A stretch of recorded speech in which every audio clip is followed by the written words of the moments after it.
Et bonjour à tous, c'est avec un immense plaisir que je vous accueille pour ce tout premier épisode de Séance ratée. Le principe est super simple, je vous parle d'un film que j'ai personnellement adoré et que les gens ont tendance à ne pas connaître. Si vous l'avez déjà vu, voilà c'est fait, vous avez gagné tout mon respect. Aujourd'hui dans Séance ratée, je vous donne une chance de rattraper ça avec un des meilleurs films sortis en 2011, L'Irlandais.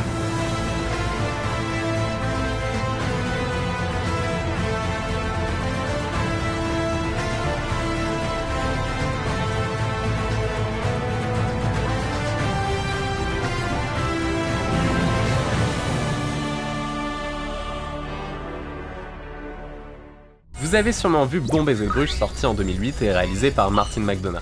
Et bah le film dont on parle aujourd'hui n'est autre que le premier long métrage de son frère, John Michael McDonagh, qui a également écrit le film. On y retrouve de nombreuses similitudes avec le style de son frère et l'humour bien caractéristique que l'on peut retrouver dans Bon Baiser de Bruges, mais poussé encore plus loin. D'ailleurs si vous ne l'avez pas vu, prenez note, il faut voir cette merveille aussi. L'Irlandais, ou The Guard en version originale, est sorti en 2011. Il a été accueilli avec enthousiasme, nominé 24 fois et récompensé pas moins de 14 fois. Il est considéré comme le meilleur film irlandais jamais réalisé, mais aussi comme le plus rentable de l'histoire. Il dépeint l'Irlande au travers d'un personnage au premier abord, bourru et antipathique, un flic magnifiquement joué par Brendan Gleeson. Brendan Gleeson ? Ce nom ne vous dit peut-être rien, et pourtant je vous assure que vous connaissez cet acteur. Il a notamment joué dans Kingdom of Heaven de Ridley Scott, Gangs of New York de Scorsese. Ouais, c'est bien celui qui fait la gueule au fond. Donc Gangs of New York, Braveheart, 28 jours plus tard, 3, et même dans Harry Potter où il incarne Maugrey Folleuil. Donc il joue un flic, l'agent Boyle, qui respecte son service de façon bien inhabituelle, n'hésitant pas à se droguer lorsqu'il en a l'opportunité, et friand de prostituées. Pas vraiment le genre de personnage auquel on s'attache à la première seconde. Et pourtant, même si durant le premier quart d'heure du film on s'interroge sur cet individu qu'on nous propose en protagoniste, on va finalement apprécier ses qualités et ses défauts, cachant une vérité bien plus profonde et grave. You know, I can't tell if you're really motherfucking dumb or really motherfucking smart. Un personnage atypique donc, mais très bien écrit, criant de réalisme et attachant au possible. Ce film est une véritable plongée dans l'Irlande profonde. L'histoire se passe dans la petite ville de Galway, paisible et renfermée sur elle-même.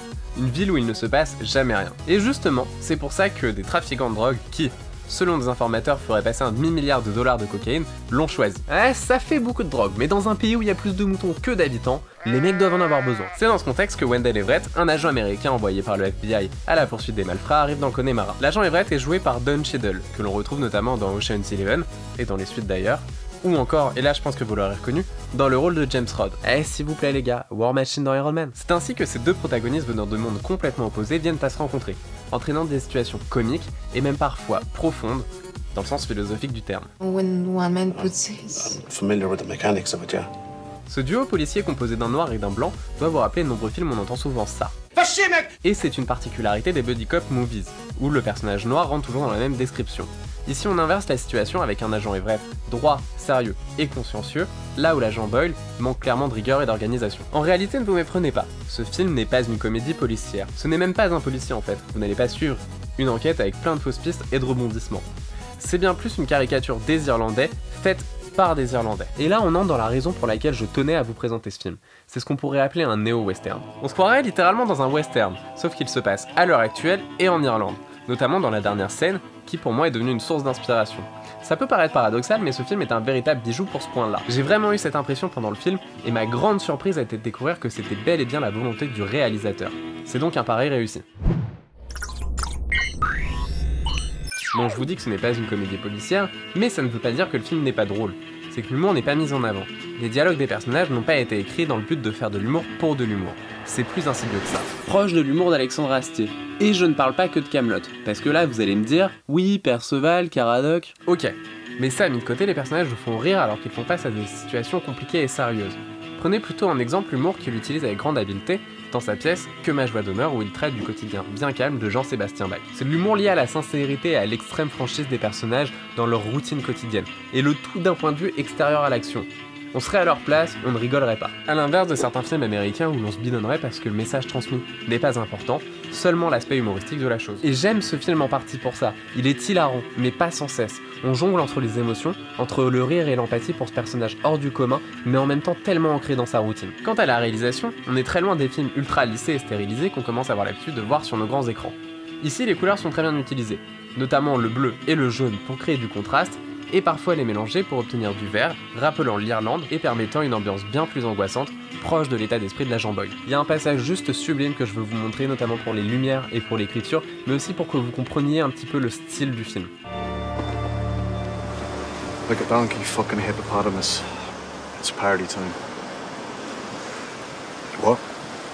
Like a donkey fucking a hippopotamus. It's party time.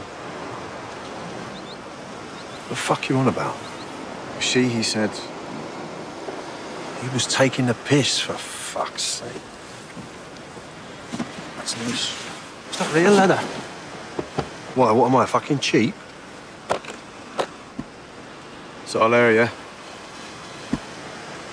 Excuse me? It's all there. No, it's not all there. I've skimmed a couple of grand off the top. What? Of course it's fucking all there. This is the payoff, yeah? We pay you off, you and your pals keep your fucking noses out of our business. That's the dynamic of this situation.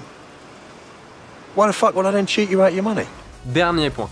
Il faut absolument le voir en VO. À savoir que je suis plutôt contre le doublage et l'adaptation de façon générale, parce que je trouve qu'on perd en sincérité et qu'on ampute une partie du jeu de l'acteur. Mais c'est particulièrement vrai pour ce film. J'ai même des doutes sur le fait qu'il ne soit pas plus connu en France, tout simplement parce que le doublage est pourri. Et encore, je suis gentil. Attention, je ne dis pas que les doubleurs sont mauvais ou qu'ils jouent mal. L'agent Boyle est même doublé par Patrick Béthune, qui est un doubleur et un acteur incroyable, dont on entend la voix dans énormément de films. Et c'est un problème de choix des voix. Patrick Béthune a beau être bon, sa voix ne correspond pas à l'âme du personnage. Elle est trop profonde, laissant passer trop d'expérience et d'aplomb, là où l'agent Boyle est nonchalant et bourru. De plus, l'adaptation en français change le registre de langue et la façon d'être de l'agent Boyle qui se retrouve plus expérimenté et charismatique. Bon, le mieux pour que vous vous rendiez compte de ce que je suis en train de dire, c'est que je vous mette un passage dans les deux langues, et vous verrez tout de suite la différence. Vous êtes en service. Il y a des heures que je vous cherche. Tu vas continuer à me bassiner avec des phrases toutes faites, cow-boy, ou t'as vraiment des trucs à me dire? Pour notre affaire de meurtre, la victime c'est Monsieur X. Ah oui, Monsieur X, tu dis. Oui, ça veut dire que c'est un inconnu. Je sais ce que ça veut dire, putain. Continue. You're still on duty.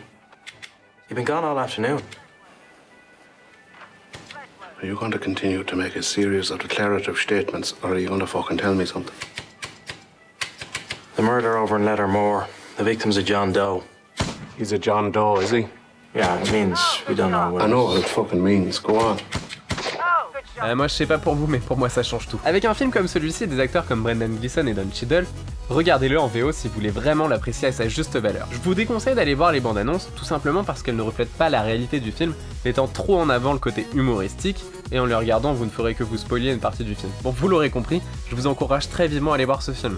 Je suis persuadé qu'il ne plaira pas à tout le monde au niveau de l'humour, mais allez le voir quand même parce que c'est vraiment un bon film. Et voilà, c'est tout pour ce premier épisode de Séance ratée. J'espère que l'émission vous aura plu et que ça vous donnera envie d'aller voir l'Irlandais. N'hésitez pas à vous abonner à la chaîne YouTube et à nous rejoindre sur Facebook et Twitter. J'attends vos commentaires sur l'émission.